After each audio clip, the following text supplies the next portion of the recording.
കൊളോക്യൂ club, the growing great kids together. ഡിവോഴ്സിലൂടെ കടന്നു പോകുന്ന പാരൻസിൻ്റെ കുട്ടികൾ അനുഭവിക്കുന്ന പ്രശ്നങ്ങളെ പറ്റി സംസാരിക്കുന്നതിനായി Jasmiya Basheer, consultant psychologist, special educator, അതുപോലെ തന്നെ clinical psychologist Aninanda. Hi, welcome to the show. ഇന്നത്തെ കാലഘട്ടത്തിൽ ഏറ്റവും കൂടുതൽ ഡിസ്കസ് ചെയ്യപ്പെടേണ്ട അല്ലെങ്കിൽ ഡിസ്കസ് ചെയ്യപ്പെടാതെ പോകുന്ന ഒരു സബ്ജക്റ്റാണ് ഈ ഡിവോഴ്സ് ആയി കഴിഞ്ഞിട്ടുള്ള പാരൻസിൻ്റെയും അല്ലെങ്കിൽ ആ പ്രോസസ്സിലൂടെ കടന്നു പോകുന്ന പാരൻസിൻ്റെയും മക്കൾ അനുഭവിക്കുന്ന മാനസിക സംഘർഷത്തെ പറ്റിയിട്ടുള്ളത്. അപ്പം നമ്മുടെ ഇന്നത്തെ ടോപ്പിക്കും അത് തന്നെയാണ്. എങ്ങനെയാണ് ആ കുട്ടികൾ എങ്ങനെ ഡീൽ ചെയ്യും, അല്ലെങ്കിൽ അവർ ഫേസ് ചെയ്യുന്ന പ്രശ്നങ്ങൾ എന്തൊക്കെയാണ്, അതിനെ പറ്റിയിട്ടാണ്. അപ്പം ഒരു ക്ലിനിക്കൽ സൈക്കോളജിസ്റ്റ് എന്ന നിലയിൽ അതിന് കുറേ ആളുകളെ കുട്ടികളെ കാണുകയും അതുപോലെ തന്നെ പാരൻസിനെ ഡീൽ ചെയ്യുകയും ചെയ്തിട്ടുണ്ടല്ലോ. അപ്പോൾ കാണുന്നൊരു കോമൺ ഫാക്ടേഴ്സ് എന്തൊക്കെയാണ്, അല്ലെങ്കിൽ അവർ അനുഭവിക്കുന്ന ഇഷ്യൂസ് എന്തൊക്കെയാണ്? ഡിവോഴ്സിലൂടെ കടന്നു പോകുന്ന കുട്ടികളെന്ന് പറയുമ്പോൾ അവർക്ക് ഒരുപാട് തരം എക്സ്പീരിയൻസസ് ഉണ്ടാവും. ഡിവോഴ്സിൽ തന്നെ പല രീതിക്കാണ് പല കുട്ടികളെയും പാരൻസ് ട്രീറ്റ് ചെയ്യുക. അപ്പോൾ അതിൽ കോമൺ ആയിട്ട് കണ്ടുവരുന്ന കുറച്ച് കാര്യങ്ങൾ എന്ന് വെച്ചാൽ, ഫസ്റ്റ് ഇവർക്ക് ഷോക്കാണ്, മീൻസ് ഡിവോഴ്സ് ആവുന്നു എന്നുള്ളൊരു ഷോക്കാണ്.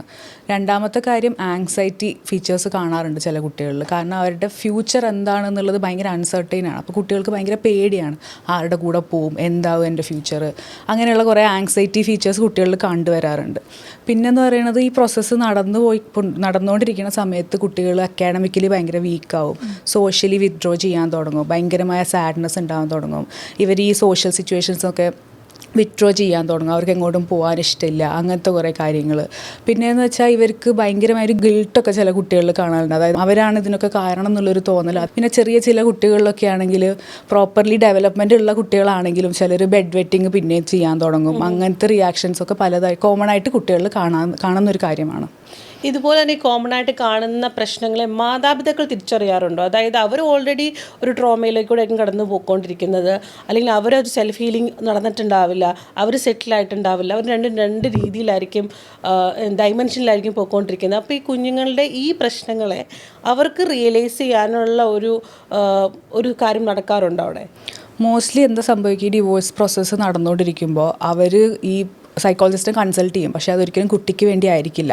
അവരുടെ കപ്പിൾ കൗൺസിലിംഗ് അങ്ങനത്തെ കാര്യങ്ങളൊക്കെ വേണ്ടിയിട്ടാണ് സൈക്കോളജിസ്റ്റിൻ്റെ അടുത്ത് പോവാറൊക്കെ.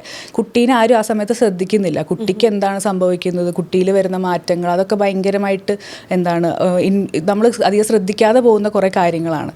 സൈക്കോളജിസ്റ്റിൻ്റെ ഇൻവോൾവ്മെൻറ്റ് ഒരുപക്ഷെ കുട്ടിക്ക് ഉണ്ടെങ്കിൽ അത് ഭയങ്കര ഹെൽപ്ഫുൾ ആയിരിക്കും അവിടെ, പക്ഷെ അത് അവിടെ വരുന്നില്ല എന്നുള്ളതാണ് ഒരു കാര്യം. അപ്പോൾ അതിനെ എങ്ങനെയായിരിക്കും ഈ ഡിവോഴ്സ് എന്നുള്ള പ്രോസസ്സിൽ പല രീതികളിൽ കാറ്റഗറൈസ് ചെയ്യപ്പെടും? ഇപ്പോൾ എൻ്റെ അടുത്ത് തന്നെ മെൻറ്ററിങ്ങിന് വരുന്ന കുട്ടികളുടെ അടുത്താണെങ്കിൽ പല രീതിയിൽ കാറ്റഗറൈസ് ചെയ്യപ്പെടുന്നത് ഞാൻ കണ്ടിട്ടുണ്ട്. ചില പാരൻസ് ഡിവോഴ്സ് ആകുമ്പോൾ അവർ കുട്ടികളെ ഇൻവോൾവ് ആക്കാത്ത ഒരു കാര്യം കാണാറുണ്ട്. അതായത് ആ കുഞ്ഞുങ്ങളൊന്നും അറിയണ്ട, അവർ ഈ ഒരു പ്രോസസ്സിൽ ഇൻവോൾവ് ആവണ്ടെന്ന് വിചാരിച്ച് അവരത് പോസിറ്റീവായിട്ടാണ് വിചാരിക്കുന്നത്. ഇത്രയും ട്രോമയിലൂടെ കടന്നു പോകണ്ടെന്നായിരിക്കും വിചാരിക്കുക. പക്ഷെ അത് കൊണ്ടെത്തിക്കുന്നത് വളരെയധികം വേറെ മറ്റു പല മാനസിക അസ്വസ്ഥതകളിലേക്കായിരിക്കും. അവർ കൂടുതൽ കൺഫ്യൂസ്ഡ് ആവും, അവർ സെൽഫ് കൺഫ്യൂഷൻ ഉണ്ടാവും, അല്ലെങ്കിൽ ട്രസ്റ്റ്, അല്ലെങ്കിൽ പെട്ടെന്ന് അത് കേൾക്കുമ്പോൾ ഒരു ഷോക്ക് വന്നിട്ടൊരു ട്രസ്റ്റ് അതിനകത്ത് പോകും. പിന്നെ അവരുടെ ബിഹേവിയറിലും അവർക്ക് ഒരുപാട് മാറ്റങ്ങൾ കണ്ടുവരുന്നുണ്ടല്ലോ. അങ്ങനത്തെയുള്ള കാര്യങ്ങളൊക്കെ കേസസൊക്കെ ഹാൻഡിൽ ചെയ്യാറുണ്ടോ? തീർച്ചയായും അങ്ങനെ ഒരുപാട് കേസസ് കണ്ടിട്ടുണ്ട്. അതിൽ കുട്ടികളെന്ന് വെച്ചാൽ ഇപ്പോൾ പറഞ്ഞ പോലെ ഒരു പോയിന്റ് വരെ അവരോടൊന്നും പറയില്ല, പെട്ടെന്ന് ഒരു പോയിന്റിൽ കയറി അവരോട് കാര്യം പറയുകയും ചെയ്യും. അപ്പോൾ ഈ കുട്ടികൾ പറഞ്ഞാൽ ഷോക്ക് ആവുകയാണ് ചെയ്യുന്നത്. എന്തൊക്കെയായിരുന്നു എൻ്റെ ചുറ്റും സംഭവിച്ചത്, ഞാനിതൊന്നും അറിഞ്ഞിട്ടില്ല, അച്ഛനും അമ്മയും സെപ്പറേറ്റഡ് ആയി, അങ്ങനെ പെട്ടെന്ന് ഷോക്ക്. ചിലപ്പോൾ കുട്ടികൾക്ക് ഷോക്ക് മാറി ആങ്കർ ആയിരിക്കും, അച്ഛനോടും അമ്മേനോടോ രണ്ടുപേരോട് ദേഷ്യം വരും, അല്ലെങ്കിൽ ഒരാളോട് ദേഷ്യം വരും, ഒരാളാണ് ഇതിന് കാരണം, മറ്റേ ആളോട് വെറുപ്പ്, മീൻസ് ഏതെങ്കിലും ഒരു പാരൻറ്റിൽ ഒരാളോട് ഭയങ്കരമായ വെറുപ്പ്, അങ്ങനത്തെ ഫീലിങ്സ് ഒക്കെ കുട്ടികൾക്ക് ഉണ്ടാവും. പിന്നെ പക്ഷെ ചെറിയൊരു ഹോപ്പും ഉണ്ടാവും അവർക്ക് എവിടെയെങ്കിലും ഒക്കെ, മീൻസ് പാരൻസ് ഒരുമിച്ച് തിരിച്ച് വരികയാണെങ്കിലോ, ഒരു വീട്ടിലേക്ക് മീൻസ് ഒരുമിച്ച് ഒരു വീട്ടിലേക്ക് വരികയാണെങ്കിൽ പഴയ പോലെ കാര്യങ്ങളാവുകയാണെങ്കിലോ എന്നുള്ളൊരു ഹോപ്പും ചിലപ്പോൾ ചില കുട്ടികളിൽ കാണാറുണ്ട്. അതെ, ഡിവോഴ്സ് എന്ന പ്രോസസ്സിലൂടെ കടന്നു പോകുമ്പോൾ കുട്ടികളെ അറിയിക്കാതെ എന്നുള്ള രീതിയിൽ മാത്രമല്ല, മറ്റു പല രീതിയിലും പാരൻസ് അഡോപ്റ്റ് ചെയ്യാറുണ്ടല്ലോ. അത് ഏതൊക്കെയാണെന്ന് ഒരു ജസ്മിയയുടെ എക്സ്പീരിയൻസിൽ നിന്ന് ഒന്ന് പറയാമോ? ഓക്കെ, ഇതിൻ്റെ മറ്റൊരു എക്സ്ട്രീമാണ് ആക്ച്വലി ഇത്രയും വലിയൊരു ക്രിട്ടിക്കൽ ആയിട്ടുള്ളൊരു ഡിസിഷൻ മേക്കിങ്ങിൽ പാരൻസ് കുട്ടികൾക്ക് ആ ഒരു ഡിസിഷൻ അപ്പാടെ വിട്ടുകൊടുക്കുന്നത്. അപ്പം പപ്പയും അമ്മയും തമ്മിൽ ഓക്കെ ആയിട്ട് പോകുന്നില്ല, ഞങ്ങളൊരു ഡിവോഴ്സ് എന്നുള്ള രീതിയിലേക്ക് എത്തുകയാണ്. അപ്പം വാട്ട് യു പ്രിഫർ, നീ അമ്മയുടെ കൂടെ നിൽക്കാനാണോ അല്ലെങ്കിൽ അച്ഛൻ്റെ കൂടെ നിൽക്കാനാണോ, നീ ഏതാ താല്പര്യപ്പെടുന്നത് എന്നുള്ളൊരു വലിയൊരു ലൈഫിനെ തന്നെ ബാധിക്കുന്ന വലിയൊരു ഡിസിഷൻ കംപ്ലീറ്റ്ലി കുട്ടികളുടെ കയ്യിലേക്ക് അങ്ങ് വിട്ടുകൊടുക്കുന്ന ഒരു പ്രക്രിയ നമ്മൾ കാണാറുണ്ട്. ഏതൊരു ഡിസിഷൻ എടുത്തു കഴിഞ്ഞിട്ടുണ്ടെങ്കിൽ അതിൻ്റെ എഫക്റ്റ് എന്തൊക്കെയാണ് ഉണ്ടാവുക? ഇവിടെ ഏറ്റവും വലിയൊരു പ്രോബ്ലം ആയിട്ട് വരുന്നത് മേ ബി ആ ഒരു വലിയൊരു ഡിസിഷൻ എടുക്കാൻ പറ്റുന്ന ഒരു ആപ്റ്റ് ആയിട്ടുള്ള ഒരു ഏജിലാവണം എന്നില്ല കുട്ടികൾ. അപ്പം അതിൻ്റേതായിട്ടുള്ള ബുദ്ധിമുട്ടുകൾ വരും. അതല്ലെങ്കിൽ അവർ ആ ഒരു പർട്ടിക്കുലർ സിറ്റുവേഷനിൽ അവർ ഗോ ത്രൂ ചെയ്യുന്ന ആ ഒരു മെൻ്റൽ സ്റ്റേറ്റിൻ്റെ കാര്യത്തിലൊക്കെ ഡിപ്പെൻഡ് ആണ്.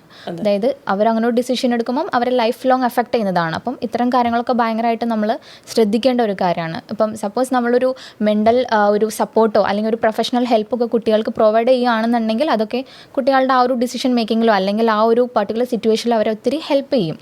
അവരെടുത്ത ഡിസിഷൻസ് പിന്നീട് ലൈഫിൽ ലേറ്റർ ശരിയായില്ല എന്ന് തോന്നുമ്പോൾ അങ്ങനത്തെ സിറ്റുവേഷൻസിൽ അവർക്ക് ഗിൽറ്റ് ഫോം ചെയ്യാനും അങ്ങനെ ഒരു കുറ്റബോധം, അതിനെക്കുറിച്ച് ഓവർ തിങ്കിങ്, അത്തരം പ്രോബ്ലംസിലേക്കൊക്കെ അവരെ ലീഡ് ചെയ്യാറുണ്ട്. അതേപോലെ തന്നെ ഇതിൻ്റെ മറ്റൊരു വിഭാഗം എന്ന് പറയുന്നത് കുട്ടിയെ അട്രാക്ട് ചെയ്യാൻ വേണ്ടിയിട്ട് പാരൻസ് പരസ്പരം ചെളി വാരി തേക്കുന്ന രീതിയിലുള്ള കമൻസ് പറയുക, കുട്ടീനോട് ഓരോരോന്ന് തലയിലേക്ക് കുത്തിവെക്കുന്ന രീതിയിലുള്ള, അതായത് അച്ഛൻ അങ്ങനെയാണ് ഇങ്ങനെയാണ് അല്ലെങ്കിൽ അമ്മ ഇങ്ങനെയാണ്, അപ്പോൾ അമ്മയുടെ കൂടെ വന്നാൽ മതി കേട്ടോ, അല്ലെങ്കിൽ അച്ഛൻ്റെ കൂടെ വരണം, അച്ഛൻ്റെ കൂടെ പോയാൽ മതിയെന്ന് പറഞ്ഞാൽ മതി എന്നുള്ള രീതിയിലേക്കൊക്കെ കുട്ടീനെ ലീഡ് ചെയ്യുന്ന കുറേ കാര്യങ്ങൾ വരാറുണ്ട്. അപ്പം ഇത്തരം രീതിയിലുള്ള കാര്യങ്ങൾ കുട്ടിയുടെ തലയിലേക്ക് കുത്തിവെക്കുന്നതിലൂടെ കുട്ടികളുടെ ആ ഒരു സെൽഫ് എസ്റ്റീം ഭയങ്കരമായിട്ട് അഫക്റ്റ് ചെയ്യും. ലേറ്റർ ഭയങ്കരമായിട്ടുള്ള റിലേഷൻഷിപ്പിൽ അവരുടെ തന്നെ റിലേഷൻഷിപ്പിൽ ട്രസ്റ്റ് ഇഷ്യൂസ് ബിൽഡ് ആവാനൊക്കെ വഴിയൊരുക്കുന്നുണ്ട്. ഇത് പറഞ്ഞപ്പോഴാണ് എനിക്കൊരു പ്രൊഫഷണൽ എക്സ്പീരിയൻസ് ഓർമ്മ വരുന്നത്. കുട്ടി, അതായത് പെൺകുട്ടി അച്ഛനെ ചൂസ് ചെയ്തിട്ട് അവൾ അച്ഛൻ്റെ കൂടെ പോകാൻ തീരുമാനിക്കുന്നു. അവിടെ ചെന്ന് കഴിഞ്ഞിട്ട് കുഞ്ഞ് ഒരുപാട് പ്രശ്നങ്ങൾ ഫേസ് ചെയ്യേണ്ടി വരുന്നു. എന്നാൽ കുഞ്ഞിനെ തിരിച്ച് അമ്മയുടെ അടുത്തേക്ക് പോകാനുള്ള പറ്റില്ല, ഒരു ആക്സസ് ഇല്ല.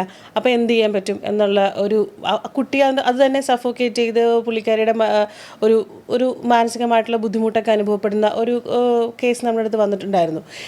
അതിനുശേഷം വർഷങ്ങളെടുത്തു ഈ കുട്ടി അമ്മയുടെ അടുത്തേക്ക് ഒരു ആക്സസ് കിട്ടാൻ വേണ്ടിയിട്ട്. അമ്മ മനസ്സിലാക്കിയത് അച്ഛൻ്റെ അടുത്ത് ഓക്കെ അല്ലായിരുന്നു എന്ന് അറിയുന്നത് തന്നെ ഒരു വർഷങ്ങളെടുത്തു. അത് അമ്മയാണ് പിന്നെ നമ്മുടെ അടുത്തേക്ക് കൊണ്ടുവരുന്നതും കുഞ്ഞിനെ നമ്മൾ കാണുന്നതും അവളുടെ എക്സ്പീരിയൻസ് മനസ്സിലാക്കുന്നതും ഒക്കെ. ആ ഒരു കേസിൽ നമുക്ക് എപ്പോഴും തോന്നും കോ പാരൻറ്റിങ് കുറച്ചും കൂടെ ഒരു നല്ലതാണ്. പക്ഷേ എന്നാൽ പോലും അതിനകത്തും ഒരുപാട് പ്രശ്നങ്ങളുണ്ട്. എന്താണ് അനുവിൻ്റെ എക്സ്പീരിയൻസ് എന്ന് പറയാനുള്ളത്? കോ പാരൻറ്റിങ് ചൂസ് ചെയ്യാനുള്ള കാരണം മീൻസ് അവർക്ക് എന്താണ് ആ ഒരു പാരൻ്റൽ എക്സ്പീരിയൻസ് മിസ്സായി പോയതെന്നുള്ളതിൻ്റെ പേരിലാണ് പലരും കോ പാരൻറ്റിങ് ചൂസ് ചെയ്യണത്. ഇതിൽ സംഭവിക്കാൻ പോകണമെന്ന് വെച്ചാൽ മിക്കവാറും ഇവർ പാരൻസ് രണ്ടുപേരും റീമാരേജ് ചെയ്യും. അപ്പോൾ അവിടെ രണ്ട് ഫാമിലീസ് വേറെ ഉണ്ടാകും. അപ്പോൾ കുട്ടിക്ക് അവിടെ ഒരു ഫാമിലി ഇവിടെ ഒരു ഫാമിലി, എന്നാൽ രണ്ടിടത്തും ഒരു ബിലോങ്ങിങ്നെസ് ഫീലിംഗ് രണ്ടിടത്തും കുട്ടിക്ക് കിട്ടുന്നില്ല. ഈ ട്രാൻസിഷൻസിൽ കുട്ടിക്ക് ആ ട്രാൻസിഷൻസിനോട് അഡ്ജസ്റ്റ് ചെയ്യാൻ പറ്റാതെ വരിക. പിന്നെ ഒന്നാമത്തെ പ്രശ്നങ്ങളുള്ളത് കൊണ്ടാണ് ഇവർ ഡിവോഴ്സിലേക്ക് പോകുന്നത്. പക്ഷേ ചില സമയത്ത് കോ പാരൻറ്റിംഗ് എന്ന് പറയുമ്പോൾ ഈ കോൺഫ്ലിക്റ്റ് പിന്നെയും മുന്നോട്ട് പോവുക. കുട്ടി പിന്നെയും ആ പ്രശ്നങ്ങളുടെ നടുക്ക് തന്നെയാണ്. കോ പാരൻറ്റിംഗ് മോശമാണെന്നല്ല, പക്ഷേ ചില സമയത്ത് അതും കുട്ടിക്ക് മാനസികമായിട്ടുള്ള ബുദ്ധിമുട്ടുകൾ കൊടുക്കുന്നുണ്ട്. അതെ, ഈ പ്രശ്നം തന്നെ ഒരു ഇപ്പം ശനിയാഴ്ച അമ്മയുടെ അടുത്ത് പോവാം, ശനിയും ഞാനും അച്ഛൻ്റെ അടുത്ത് പോവാം, അല്ലെങ്കിൽ വീക്ക് ഡേയ്സിൽ അമ്മയുടെ അടുത്തായിരിക്കും. അങ്ങനെ പറഞ്ഞു വരുന്ന കേസിൽ ഈ 1 വീക്ക് നടന്നിട്ട് ഒരു സിസ്റ്റം, ഒരു ഡിസിപ്ലിൻ ഉണ്ടാക്കിക്കൊണ്ട് വരുമായിരിക്കും അമ്മയാണെങ്കിലും അച്ഛനാണെങ്കിലും. നെക്സ്റ്റ് വീക്കെൻഡിലേക്ക് ഈ ഡിസിപ്ലിനെ മൊത്തം തകർക്കുന്ന തരത്തിലായിരിക്കും അടുത്ത വീട്ടിൽ നിന്ന് സംഭവിക്കുന്നത്. അല്ലെങ്കിൽ ഈ നോകളൊക്കെ അപ്പുറത്ത് എസ് ആയി മാറും. അപ്പോൾ കുട്ടികൾക്ക് ഒരു ഡിസിപ്ലിൻ ഫോം ചെയ്യാൻ അല്ലെങ്കിൽ ഒരു സിസ്റ്റമാറ്റിക് അപ്രോച്ച് കൊണ്ടുവരാനൊക്കെ പാരൻസ് അല്ലെങ്കിൽ ആ ഒരു കോ പാരന്റിൽ ഒരു ബുദ്ധിമുട്ടായിരിക്കില്ലേ? പിന്നെ സ്നേഹം എന്ന് പറയുന്ന സാധനം ഇങ്ങനെ സ്കെഡ്യൂൾ ചെയ്ത് വെച്ചിട്ട് കിട്ടുന്ന പോലെ ആയിപ്പോകും. ഏറ്റവും ഈയിടെ സംഭവിക്കുന്ന കാര്യം എന്ന് പറഞ്ഞിട്ടുണ്ടെങ്കിൽ അച്ഛന് കൂടുതൽ പ്രൊവൈഡ് ചെയ്യാൻ പറ്റും, മെറ്റീരിയൽ രീതിയിൽ അച്ഛന് കൂടുതൽ പ്രൊവൈഡ് ചെയ്യാൻ പറ്റും. പക്ഷെ അമ്മയ്ക്ക് അത്രയും പ്രൊവൈഡ് ചെയ്യാൻ പറ്റാത്തൊരു സിറ്റുവേഷൻ വന്നിട്ടുണ്ടെങ്കിൽ കൂടുതലായിട്ടും എനിക്ക് അവിടെ നിന്ന് കിട്ടുന്നുണ്ടല്ലോ. ഈ വീക്കെൻഡ്സിൽ നോക്കുന്ന ആൾക്കാർക്കായിരിക്കും കുറച്ചും കൂടെ ബെനിഫിറ്റ് എനിക്ക് തോന്നാറുണ്ട്. കാരണം അങ്ങനെ വരുന്ന കേസുകൾ നമ്മൾ കാണുന്നുണ്ട്. കാരണം ഈ അതിൻ്റെ ഇടയിൽ കിടന്ന് ബുദ്ധിമുട്ടുന്ന ഈ വീക്ക് ഡേയ്സിൽ നോക്കുന്ന പാരൻറ്റിന് ബുദ്ധിമുട്ട് അനുഭവിക്കുന്ന കാര്യങ്ങൾ നമ്മൾ കാണാറുണ്ടല്ലോ. പിന്നെ എനിക്കുണ്ടായ എക്സ്പീരിയൻസ് എന്ന് വെച്ചാൽ ഞാൻ കണ്ടൊരു കപ്പിളാണ്, ഡിവോഴ്സ്ഡ് ആയവരാണ്, ഒരു മകനുണ്ട്. അവർ കോ പാരൻറ്റിങ് ചൂസ് ചെയ്തു. അപ്പോൾ ഇവർക്കൊരു വാട്സാപ്പ് ഗ്രൂപ്പൊക്കെ ഉണ്ട് കമ്മ്യൂണിക്കേറ്റ് ചെയ്യാൻ വേണ്ടി, മോൻ്റെ കാര്യങ്ങൾ തീരുമാനിക്കാൻ. അവർ 3 പേര് തമ്മിൽ കമ്മ്യൂണിക്കേറ്റ് ചെയ്യാൻ വേണ്ടിയിട്ട് 3 പേർക്കായിട്ടുള്ളൊരു വാട്സാപ്പ് ഗ്രൂപ്പ്. അപ്പോൾ അതിൽ ഈ ഹസ്ബൻഡിന് മീൻസ് അച്ഛന് വേറെ മാരേജ് ചെയ്തു, അതിലൊരു മകനൊക്കെ ഉണ്ട്. അപ്പോൾ ഈ ആൺകുട്ടി എന്ത് ചെയ്തു എന്ന് വെച്ചാൽ അവൻ്റെ ഹാഫ് ബ്രദറിന് ബർത്ത്ഡേ വിഷ് ചെയ്തു. അപ്പോൾ ഇത് അമ്മ കണ്ടു. ഒബ്വിയസ്ലി ഗ്രൂപ്പിലാകുമ്പോൾ അമ്മ കണ്ടിട്ട് അമ്മയ്ക്ക് എന്ന് വെച്ചാൽ അവിടെ ഒരു ഇൻസെക്യൂരിറ്റി ഡെവലപ്പ് ആവുകയാണ് അമ്മയ്ക്ക്. മീൻസ് അവിടെ മകന് വേറെ നല്ലൊരു റിലേഷൻഷിപ്പ് വരുന്നു, വേറൊരു ഫാമിലി പോലെ ബിൽഡായി വരുന്നു.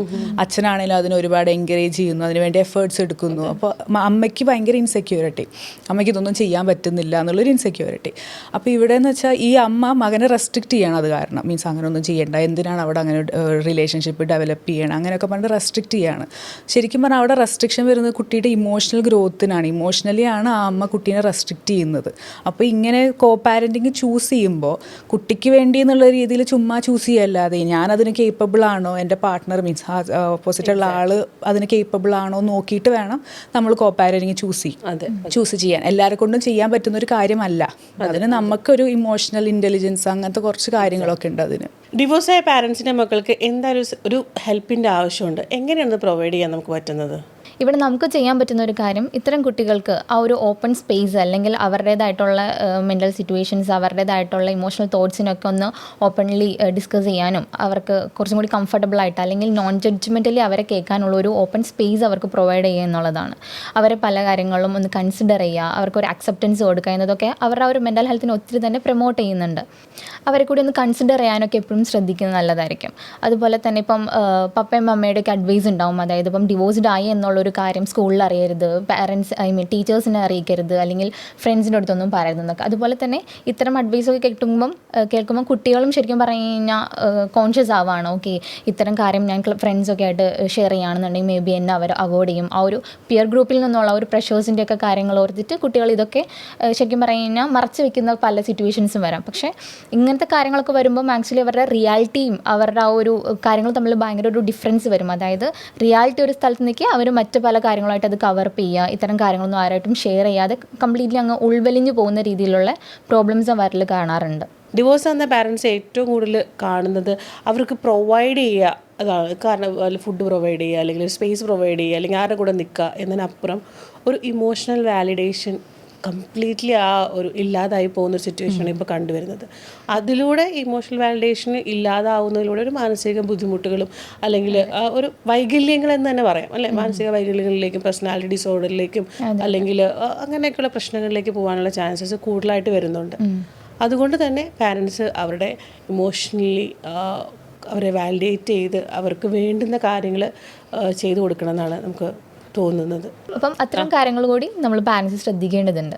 ഇവിടെ എന്ന് വെച്ചാൽ നമ്മൾ കൺസിഡർ ചെയ്യേണ്ട ഒരു കാര്യം, ഈ ഡിവോഴ്സ് എന്ന് പറയുന്ന ഒരു കപ്പിളിൻ്റെ മാത്രമല്ല, അവരുടെ മക്കളുടെ കൂടെ ഒരു എക്സ്പീരിയൻസ് ആണ്.